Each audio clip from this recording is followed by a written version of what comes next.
Hello friends, we are beginning Cosmic Fire Webinar Commentaries number 9A. We're on page 1216 and we're beginning a new section which is greatly expanded in the book Esoteric Psychology 2, where the laws of the soul are dealt with. These are called the 7 laws of group work, and there they are called the laws of the soul.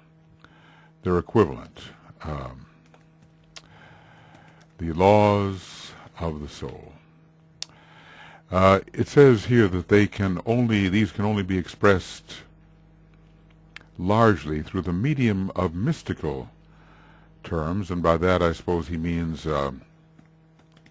largely symbolic, and it is left to the intuition of the student to apply them in the more material forms of life. But later we have actually quite a detailed quite detailed methods of application in the later book. You can understand the Tibetan's great work, this is one of his works, 30 years of work with Alice Bailey trying to present the outlines of the ageless wisdom, much of the teaching for the Aquarian age, and one can only imagine what can be presented further from 2025 and onward. So we will see to what extent we can interpret these and perhaps have some reference to Esoteric Psychology 2, or at least to the memory of it.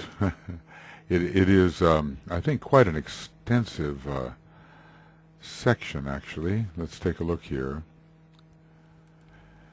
And we'll call it Laws of the Soul.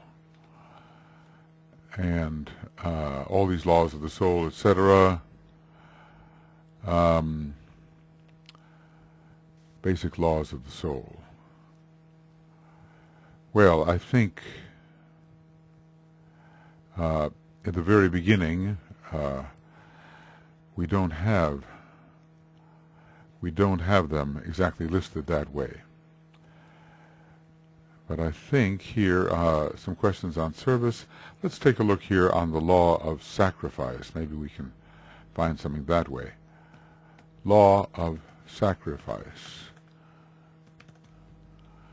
And there'll be a place where it does begin. Oh, there it is. So we're beginning here with the law of sacrifice, and it is page 87, and by the time we reach the law of the lower 4, let's take a look here if we can find it. Law of the lower 4. There's only 2 references, so we're beginning on 87, and we go to the law of the lower 4. Law of expansive, so, well, over 100 pages. Over 100 pages which should be dealt with carefully and in their own right. So here it is, and then the 5 groups of souls. Okay. So all the way to page 199, almost to the page 200, really, from 87 to 200. But this is a much briefer treatment, and will lay the foundation for later work in esoteric psychology. So he makes the listing here, the law of sacrifice, and this involves the immolation. That means, a self-burning, and a 6th ray method, interestingly enough, although it is a 4th ray law. The immolation and sacrifice of that which has been realized. And this is stored in a way in the causal body. So eventually the causal body itself is immolated.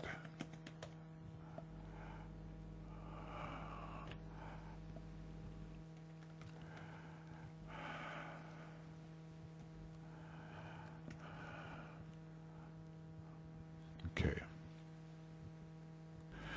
And we are told that this is crucifixion, the basic law of all group work. The law of sacrifice, the basic law of all group work, but also crucifixion, the basic law of all group work. The governing principle which results in each unit eventually becoming a savior. This is a bit like working through a treatise on white magic, in which we discover the foundational laws in a treatise on cosmic fire, and then have to go to the book itself for an expansion of those rules, the basic rules of magic. So this is a fourth ray law. It's the basic law of the entire human kingdom, and the reason for their coming forth as monads, as lords of ceaseless persevering devotion. Fourth ray law, related, I would say, to, well, it's hard to say. You know, there is a strong Pisces quality, but this, of course, we're also going to find in the second law of service, and strong Scorpio quality. He doesn't give the actual astrological correlates all the time. Let's just see if we can see that in the law of sacrifice. Maybe he does. Sacrifice. And here it is in Esoteric Psychology. Not really. He doesn't really connect this with a particular sign of the zodiac, but when you think about the group of human monads and how they are ruled by Scorpio, the group of, well, let's see, the fourth creative hierarchy is ruled by Scorpio, and also the fourth creative hierarchy are what's called lords of ceaseless persevering devotion. We can see that it has a scorpionic quality to it. Crucifixion is also the factor of crucifixion we learned in the Esoteric Astrology book is related to Gemini. Crucifixion related to Gemini. And let's see, we can look for this either on page, let's just see, if we take the Esoteric Astrology book and we turn to maybe 273, possibly, or 473. It might be that. Maybe it's not going to be here. Let's try 473. Or this is all about crisis. I think it's crisis, Gemini, and we'll see whether we have a list of these. Yes, here it is. It's a 472. I missed it by one. But the crisis of renunciation its quality is crucifixion, and it's ruled by Gemini. So renunciation is directly connected with this law of sacrifice. This is Esoteric Astrology, page 472, I guess that's it. 472. So we're trying to find the astrological and planetary correlations with this law. There's a strong plutonic energy here that leads to death and to resurrection. And I think I'll simply write that down. A strong plutonic energy leads to death and to resurrection following crucifixion. At least that's the earliest resurrection that we have. The later one comes in the rising up to the logoic plane at the 7th degree, but we're not talking about that right now. So the third aspect of divinity will be sacrificed to the second according to this law. The law of sacrifice. Yeah, there it is. Then we have the law of magnetic impulse. This is a second ray law. It's also called the law of sacrifice is called the law of those who choose to die. One can also see the sixth ray in it. But the law of magnetic impulse is called the law of polar union, and we must relate it to the second ray and to Libra. Sometimes we tend to think that Libra only brings in the third ray, but also there is divine love and understanding connected with Libra, which are definitely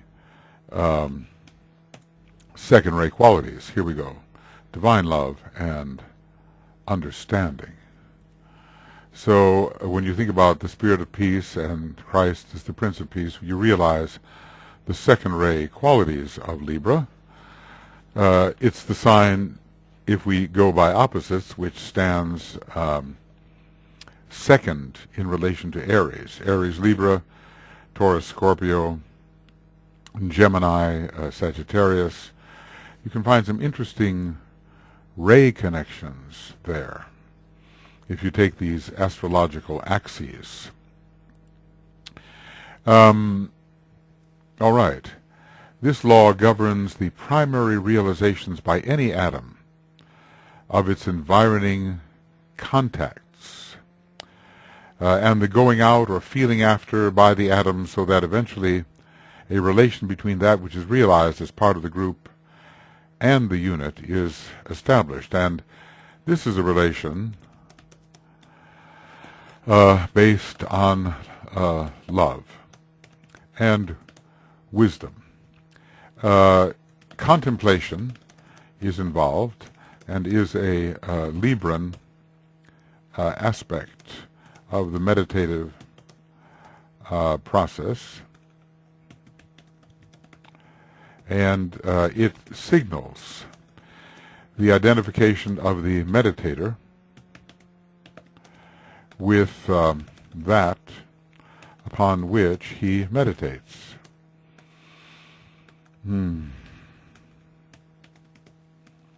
So it's the union of subject and object, and importantly, in consciousness.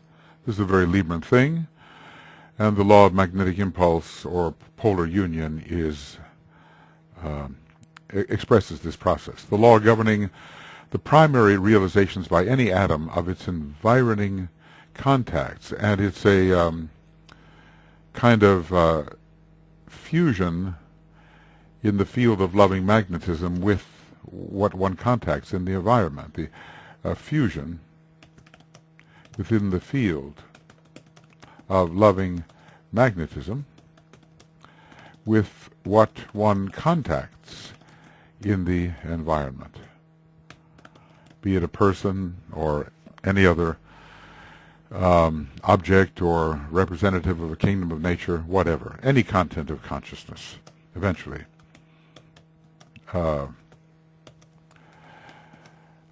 Any content of consciousness. A going out, a feeling after. We see how the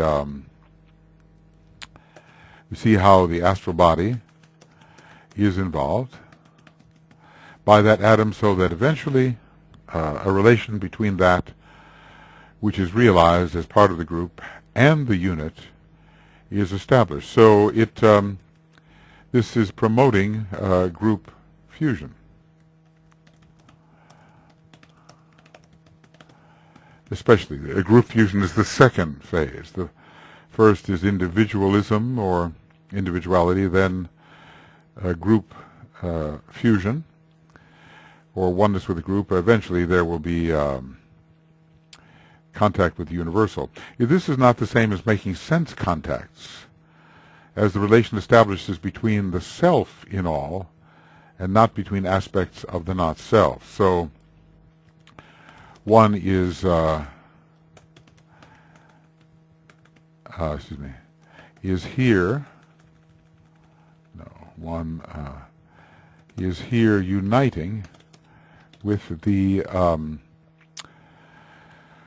self, or being of any object, and not with its outer characteristics. The law is sometimes called the first step towards marriage, and of course we have to think that Libra is the sign which governs it, and Libra is essentially the sign of marriage, for it results in an eventual union between the man or atom and the group, which produces harmonious group relations. And Libra, of course, also a great sign of harmony. Libra, a sign of harmony. So, the golden rule is involved here, which is so Libra. Do unto others as you would have them do unto you, and it is meeting the soul of another and fusing with that soul and recognizing that soul as an indissoluble part of the one soul. And many other things are said about this in Esoteric Psychology, Volume 2. The first steps towards marriage. We can see how important the air signs are in producing group unity. We have Gemini, brotherhood; Libra, equality and marriage; and Aquarius, liberty. Liberty, equality, fraternity. All of these so important. All of these so important in true group life, and all of them characterizing the hierarchy. The Buddhic plane, the plane of air, is where these important relations are established, and the air signs are connected with the Buddhic plane.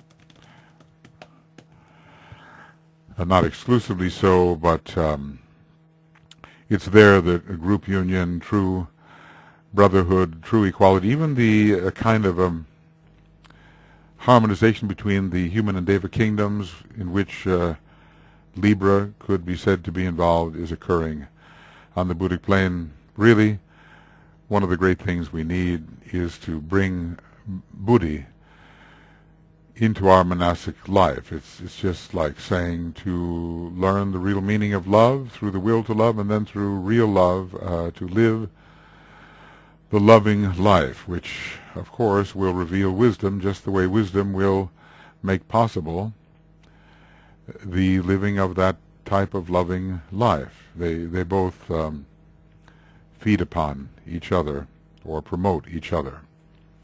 We're getting the essences of these laws here, are we not? The law of service is here. It's also called the law of water and the fishes. And the fishes are they are souls in a way. They are units of being consciousness who are swimming in the great waters of matter. The fishes are units of being consciousness.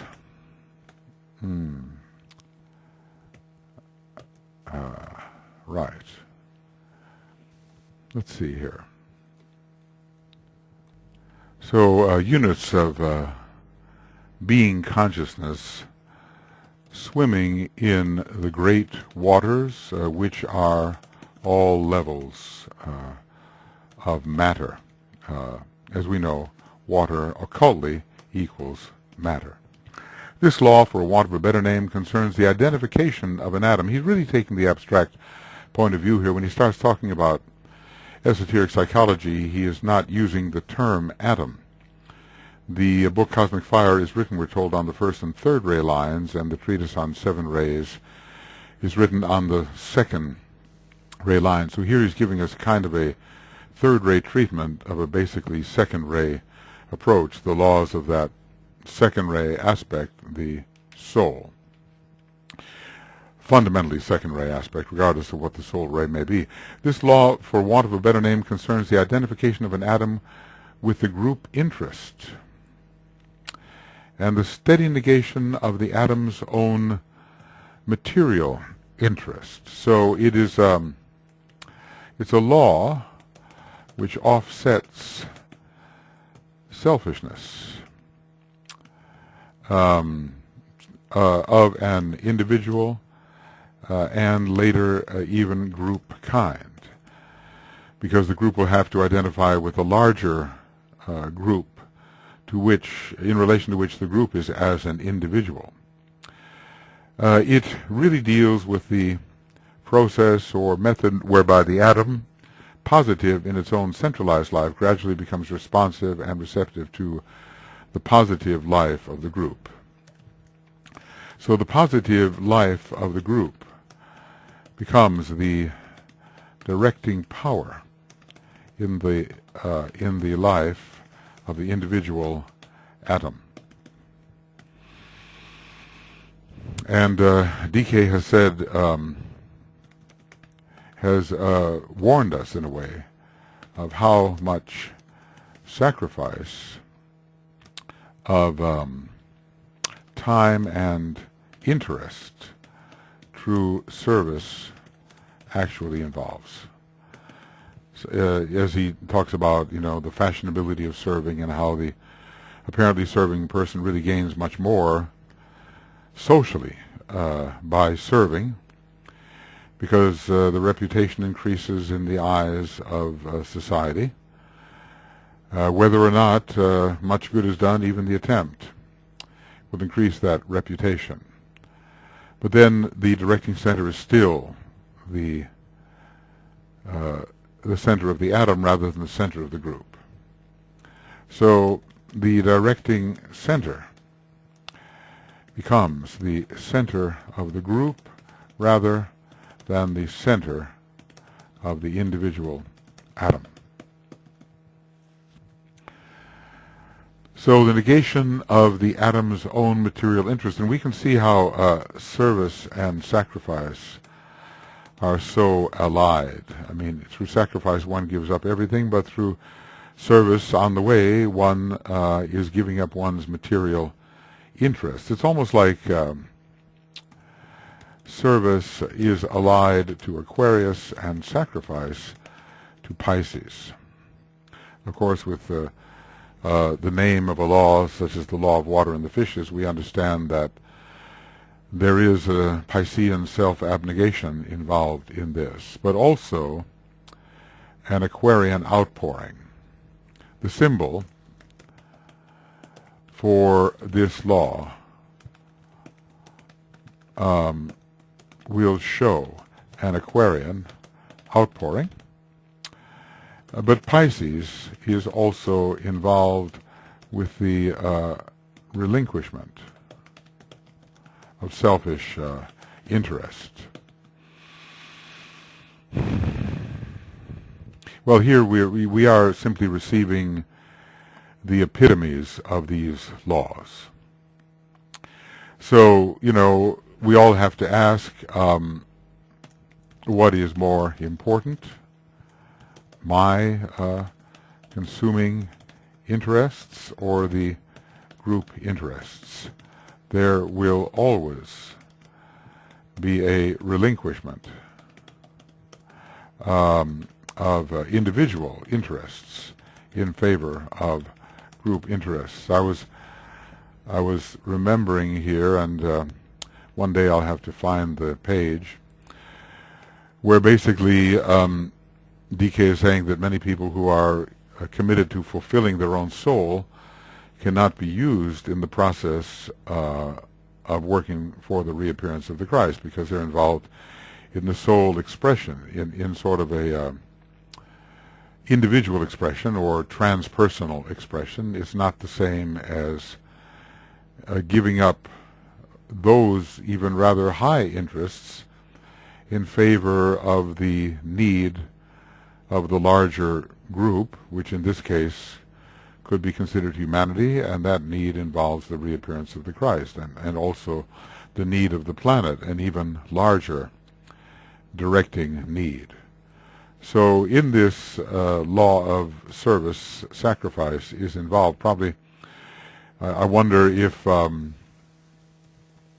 a way, I wonder if sacrifice is not a kind of common denominator in all these laws of the soul.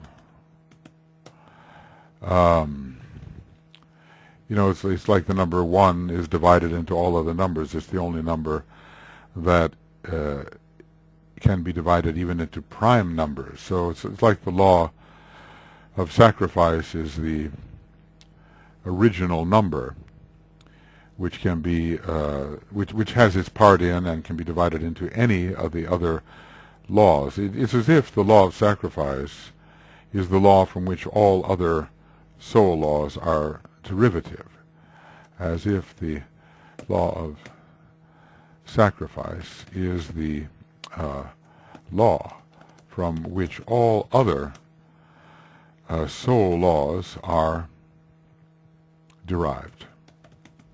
Then these are specifically laws of the soul. Of course, I'm borrowing in a way from some of the knowledge that I have from reading Esoteric Psychology too, relating certain things. You see, the whole thing in the revelation of light is to illustrate or demonstrate relationship. When meaningful relationship is exposed, then the light flashes forth. So when all things are related to all things, there will be the great illumination of that particular whole. So as my memory serves me, I try to bring in other pieces of knowledge to which the present piece of knowledge under scrutiny is being related, or can be related. And of course, when going through esoteric psychology too, it would be good to come back to this book and find those kinds of relation. Now, this is called the Law of Repulsion, but also the Law of Repulse is the name which some years later the Tibetan decided to use. And nevertheless, an aspect, interestingly, of the law of love. This law concerns itself with the ability of the atom to throw off, read for that Pluto or Saturn, to throw off or refuse to contact. Here you can read ray 1 or ray ray 1, or ray 5, to throw off or refuse to contact any energy deemed inimical to group activity. You can understand that a higher version of this law is operative at the 9th initiation, when the high initiate refuses contact or any further contact with the cosmic physical plane, at least at that time. It is literally a law of service and of love, because somehow it advances the soul energy of that which is refused, and the soul energy of that from which an unsuitable energy is ejected. It's literally a law of service, but only comes consciously into play when the atom has established certain basic discriminations, thus Mercury and Saturn, and guides its activity through a knowledge of the laws of its own being. This is the first of the laws of the soul, which involves the spiritual triad and requires the use of the Antakarana, as we learn later in Esoteric Psychology 2. And it's, in a way, very Scorpionic and Plutonian, and I think can be safely said to be ruled by the first ray, which scatters and disperses, driving away all that violates the energy integrity of group life, driving away all that violates the energy integrity of group life. If we turn then to esoteric psychology again, and we look at the law of repulse, where it begins, the rejecting energy of the first ray. The law of service involves the energy of the sixth ray, and I think we should at least look at that. Law of service. There it is. The outpouring energy of the sixth ray, vivifying. So we should include that above. The law of service involves the outpouring energy of the sixth ray, and it is vivifying. So the first law involves the at-oneing energy of the fourth ray.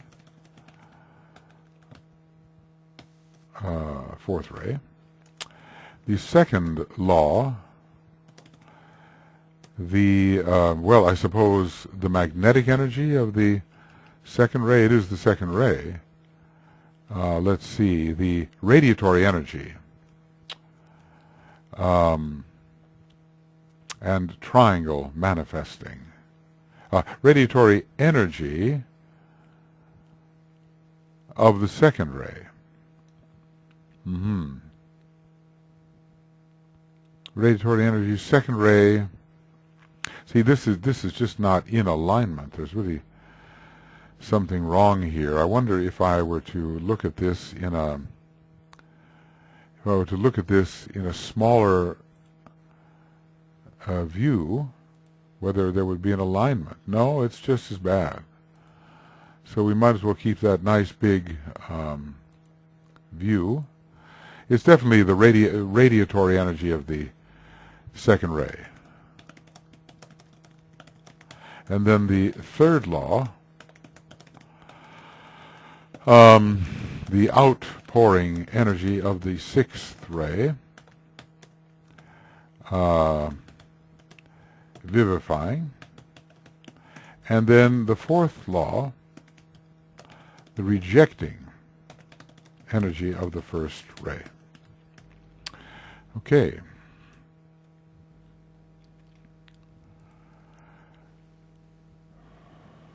Right. Now, it is literally a law of service, but only comes consciously into play when the atom has established certain basic discriminations, and I would say between the self and the not self, and guides its activities through a knowledge of the laws of its own being.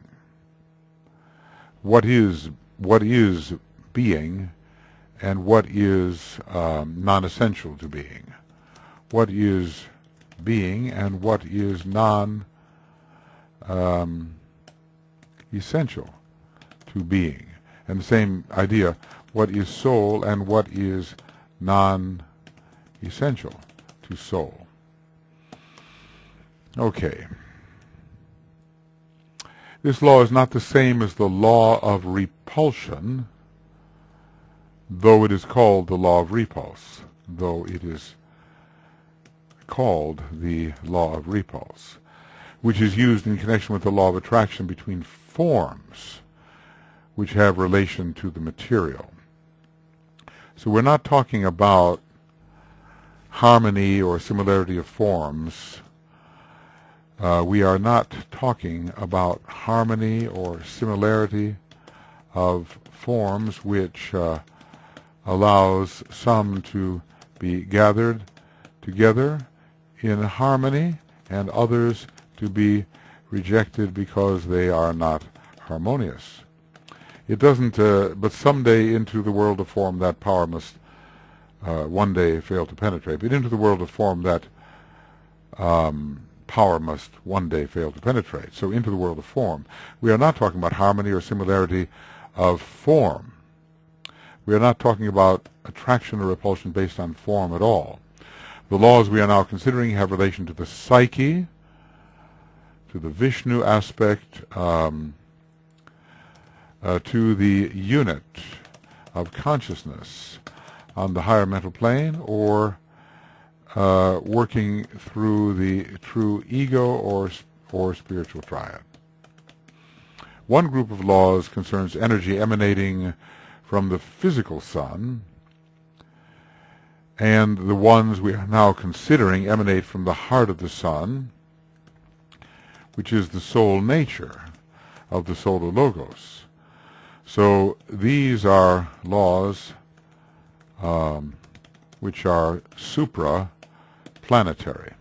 The repulsion here dealt with has the effect, when consciously applied through the developed heart energy of the human atom, for instance. That's why this is called an aspect of the law of love. Okay.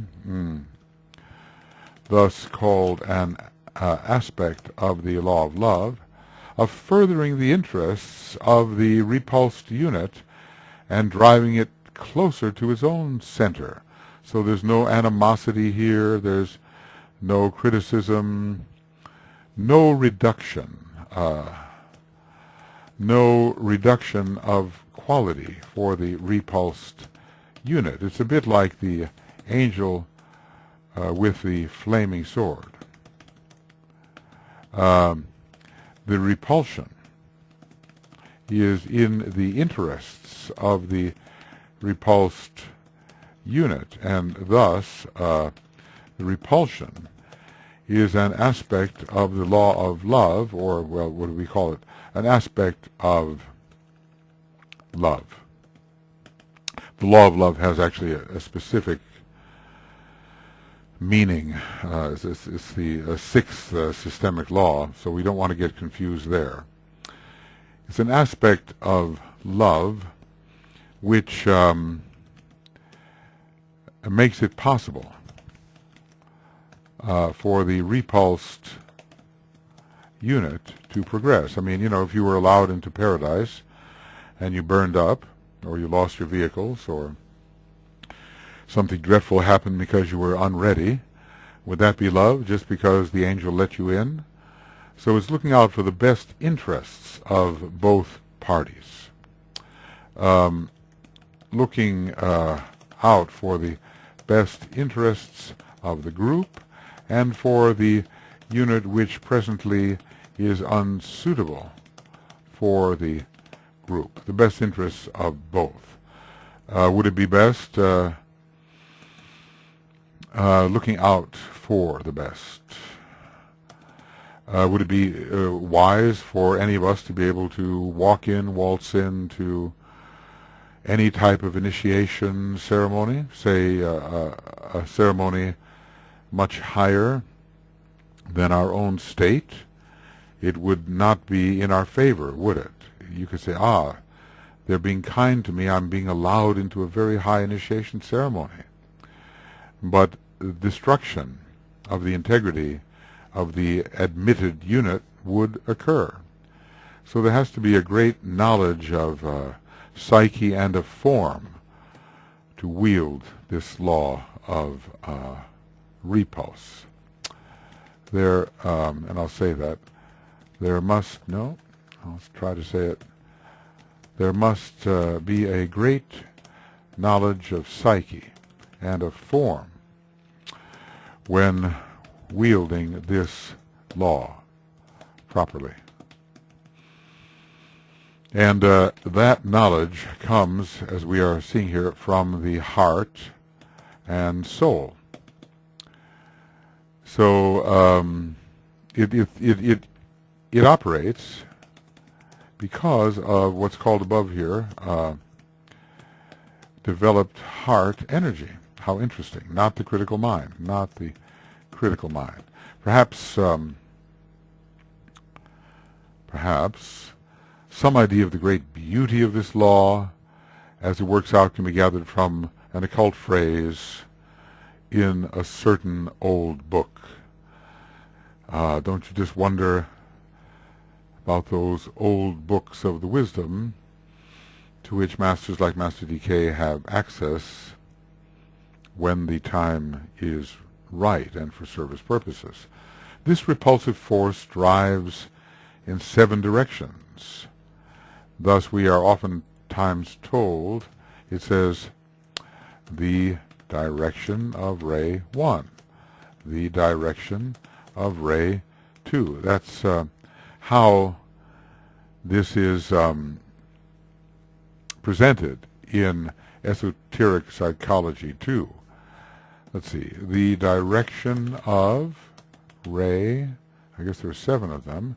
Here it is, the direction of ray 1. It drives in 7 directions. The direction of ray 2, the direction of ray 3. How the repulsion is accomplished. But of course, usually what is repulsed is old habit patterns which no longer serve. So the repulsive force drives in 7 directions and forces all it contacts back to the bosom of the 7 spiritual fathers. Eventually, I suppose, this means the 7 monads. It's interesting that as much can be accomplished through attraction as through repulsion. It is it's kind of like a law of magnetic suitability, we might say. And magnetic suitability, but based on a knowledge of psyche. Through repulsion, the units are driven home, and the straying unconscious ones are forced towards their own center. So greatest progress occurs. For the interesting straying ones, they're not where they belong, through this repulsion. So it rather sorts out appropriate psychic company. Sometimes people wander in where they are or not to be, and sometimes certain energies which they represent, or energies coming in from another source, try to gain entry into a group which is based upon a certain integrity. This is related a lot to Rule 9 for applicants. Only when the group is known and sensed can energy be wisely emanated. But let's look at this.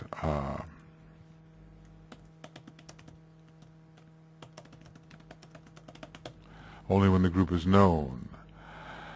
Let the group know no, it's here. Let the disciple merge himself within the circle of the other selves. Let but one color blend them and their unity appear. Only when the group is known and sensed can energy be wisely emanated, but let one color blend them and their unity appear. If there are coming into the group those energies which cannot be blended by the one color, then they have to be repulsed for the sake of the group and also for their own sake, because they would receive no real nourishment in an unsuitable group context. The law of repulsion, or the stream of energy, for which it is but a name, can work from any center, but as dealt with here, it must emanate from the heart if it is to bring about the necessary group work. So it is not in any sense a repulsion based on criticism or on minimization. Rather, it is based on a knowledge of suitable energy contexts, we might say. Maybe some of us have experienced this at one time or another. I remember a funny kind of situation. I was really interested in studying Sanskrit when I was in college, and I found myself in some kind of advanced linguistics class where the language Sanskrit was going to be taken analyzed according to linguistic principles for which I had no preparation whatsoever. It was like a 400s class. It would have required maybe 3 years of preparation before one could enter such a class. And I remember the guy, the teacher, looking at me, said, I think for what you want, you're not in the right place. And of course, I really realized that that was the case. I wanted the knowledge of the language, and they were going to analyze it and compare it to other languages from the linguistic perspectives. So I was then nicely told that this was not the proper context for me. And it took many, many years later before I actually found that. But there was a repulsion going on, and it served the group, and it served me as well. I mean, it's just a small example. It has to do with, I want to say like this, contexts of soul suitability. Let one color blend them, and their unity appear. Only when the group is known and sensed can energy be wisely emanated. Okay. So, these are just epitomes, and of course he really develops all of these laws in esoteric psychology too, but here he seems to give some kind of essence of the law, which may not entirely be given in so succinct a form in esoteric psychology too. So really both have to be read. You know, if you want to study the 7 paths on the way of higher evolution, we have to study what's in Cosmic Fire, but also in the rays and the initiations, both. And even maybe from Initiation Human and Solar, something of value is given on those paths. And we will at least look at them. We will study them. We will try to have them in our mind to present us with a vision of monadic destiny. That's what it's all about. When you talk about destiny, it is really of the monad, not of the personality per se. And these 7 great paths are paths by means of which the monad fulfills its long intended destiny. The 5th law is the law of group progress. It's also called the law of elevation, and ruled by that most elevatory sign, Capricorn. Not by Aquarius, as we might think, because the group does progress under Aquarius, but there is the idea of a group initiation here under Capricorn. This is sometimes called the law of elevation, for it concerns the mysteries of group realization. And in the rays and the initiations, it is always said, in the rays and the initiations, Trati. Let's see if I can. Trouble is with these italicized words, they always disappear. Okay, well, we're going to do formatted text here.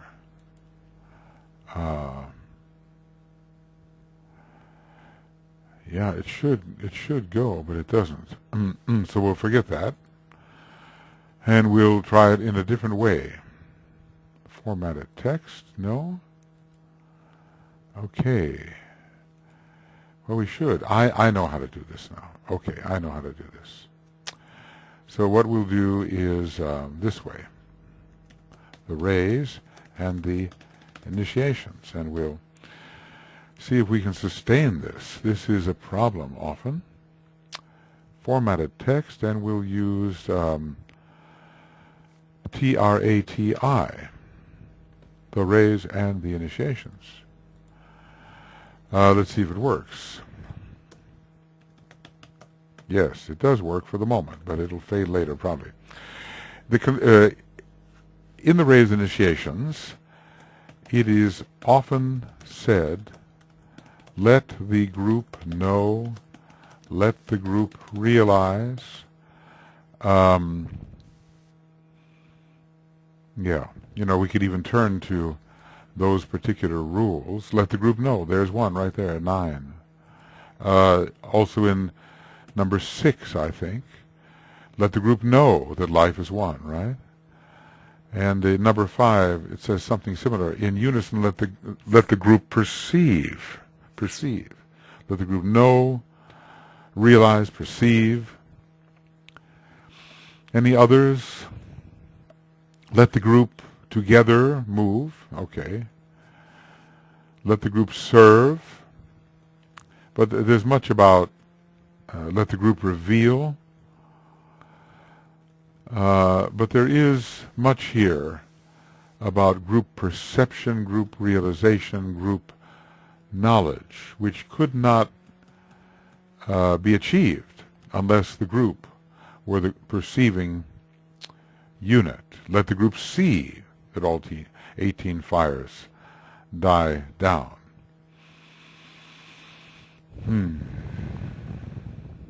All right, you get the idea. So let the group know, let the group realize, let the group perceive. No,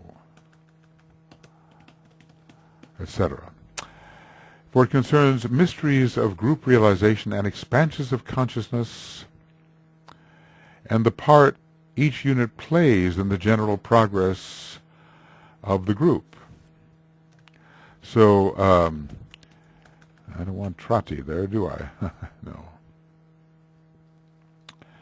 No. Each unit in the group must help the group progress and must make an elevatory contribution. You know how it is, we're told if we rise, others connected with us will rise as well. And who is more connected with us than a group which is developing ashramic intimacy and right relations with each other? So if we rise, they rise. If we fall, they fall. So it has to do with expansions of consciousness and the part each unit plays in the general progress of the group. In relation to the human family, for instance, the truth is ever to be borne in mind that no human atom arrives at fullness of life. Well, he's going to say the same thing in a better way. No human atom arrives at fullness of life without adding much to the nature of his own group. And isn't this what happens on a lower turn of the spiral? Isn't this related to the progress of the members of a group soul? For instance, in the animal sense, the animal group soul, and I suppose there are group soul dynamics operating in the other two kingdoms as well. It's the ancient law of evil sharing must give place to the new law of ancient dominating good. And the ancient dominating good is shared with all.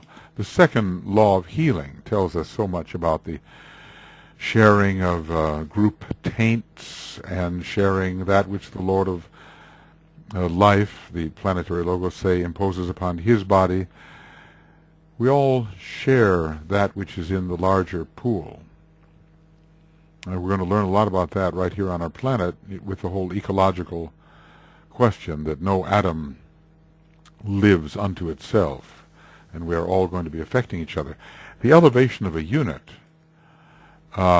results in the raising of the group, and this is it not for each one of us such a responsibility?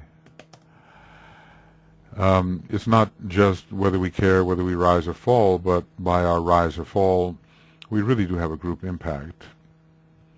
And this has to be, it's a subtle thing, and we may not see it immediately, but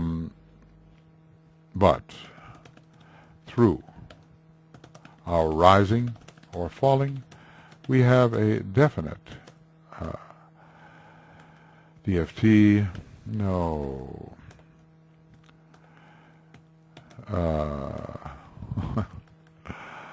definite, well, I might as well, group impact. The realization of the unit brings about eventually group recognition. And it becomes a shared realization.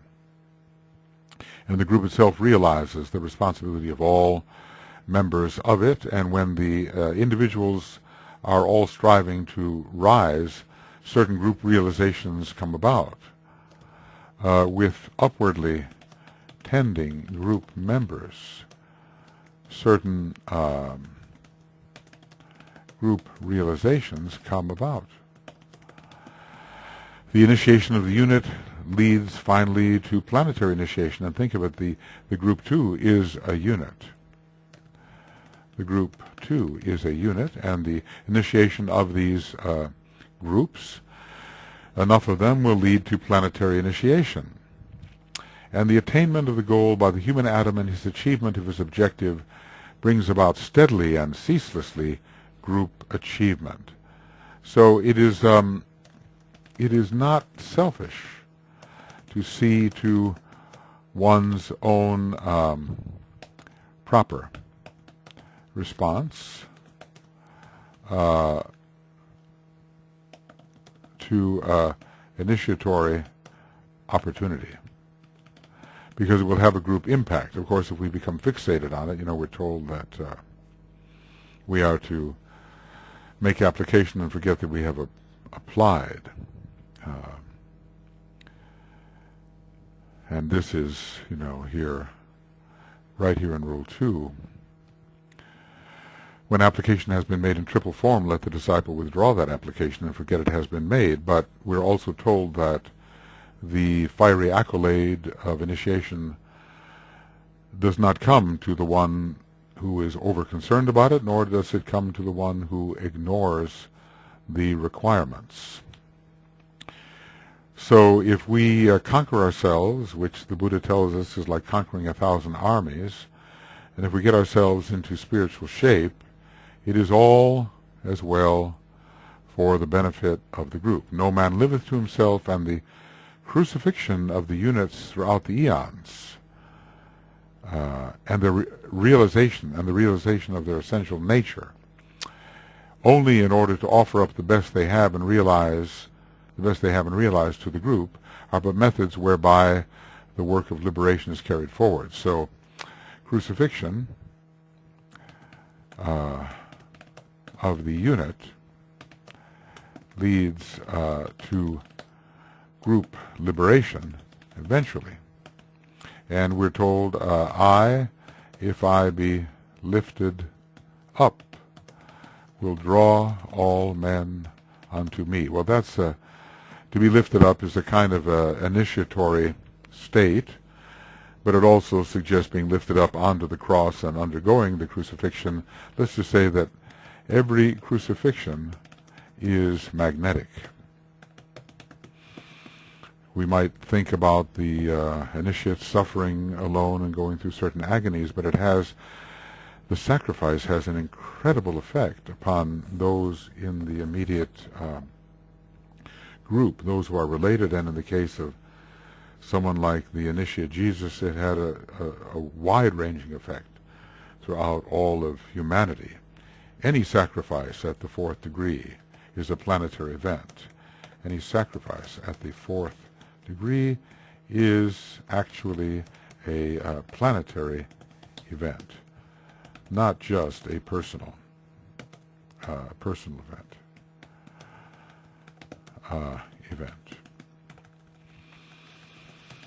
So, sometimes you've had your heart warmed when you have looked at somebody's sacrifice on behalf of someone else or on behalf of their country or a group. Sacrifice has a very heartwarming effect upon those who recognize it and inclines them to attempt to do likewise by the example set through the sacrifice. So many have followed in the footsteps of the Christ, inspired by his sacrifice, and of the Master Jesus, of course, have followed in the footsteps of the Master Jesus now, and of the Christ, inspired to do likewise. Crucifixion, I think, sets the greatest example of all, and such a compelling example that eventually it becomes inevitable. So, crucifixion and compelling example, which guarantees inevitably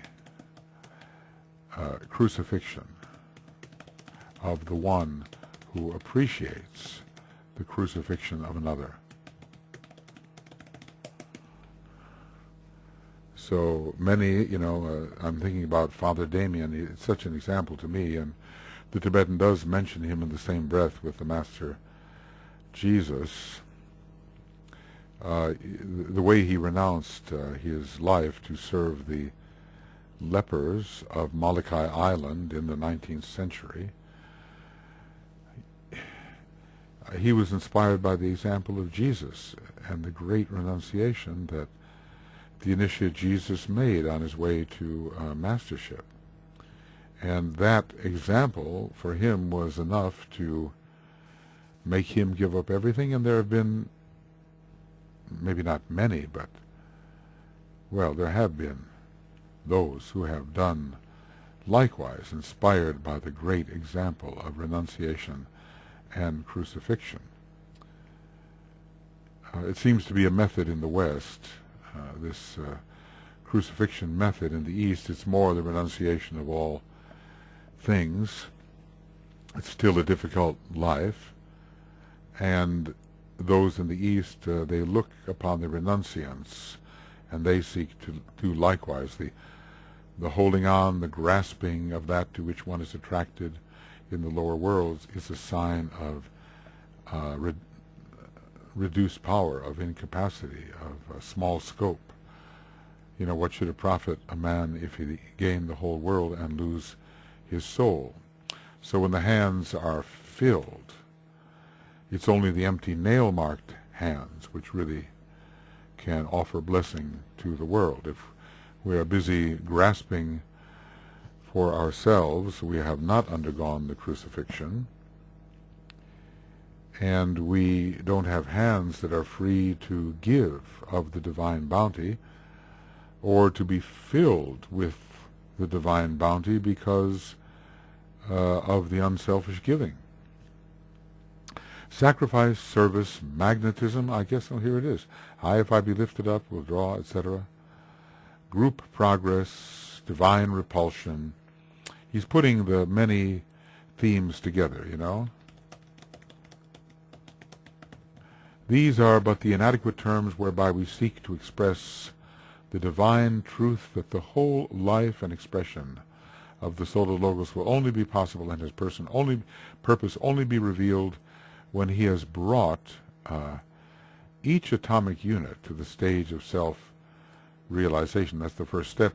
Then he will lead them on to the point of sacrificing that realized self, so that divine purpose and will may be consummated and the divine life and glory shine forth in perfect radiance. What a fantastic summary. You know, this is how the Tibetan manages, after laying out many important details, to wrap it all up in a great summary from the greater point of view.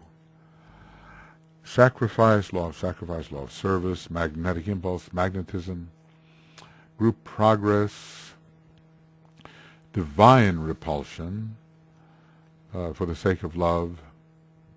These are but the inadequate terms whereby we seek to express the divine truth that the whole life expression of the Solar Logos will only be possible and his purpose revealed when he has brought each atomic unit to the stage of self-realization. That is such an important stage in a way at the third degree. And then he will lead them on to the point of sacrificing that realized self. You know, think about Yogananda's group, the Self-Realization Fellowship. You can see what its goal is. There are all these different stages of self-realization, but the true secret of the soul, which one is realized at the third degree. And then he, the Solar Logos, will lead them on to the point of sacrificing that realized self so that divine purpose and will may be consummated.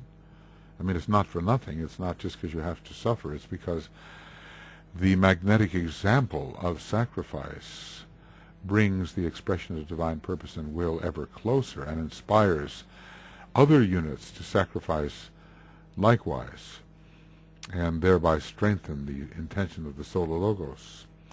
Then he would lead them on to that point of sacrificing, the point of sacrificing that realized self so that divine purpose and will may be consummated and the divine life and glory shine forth in perfect radiance. All of these laws of the soul, these laws of group work lead to this consummation, which is the consummation of the one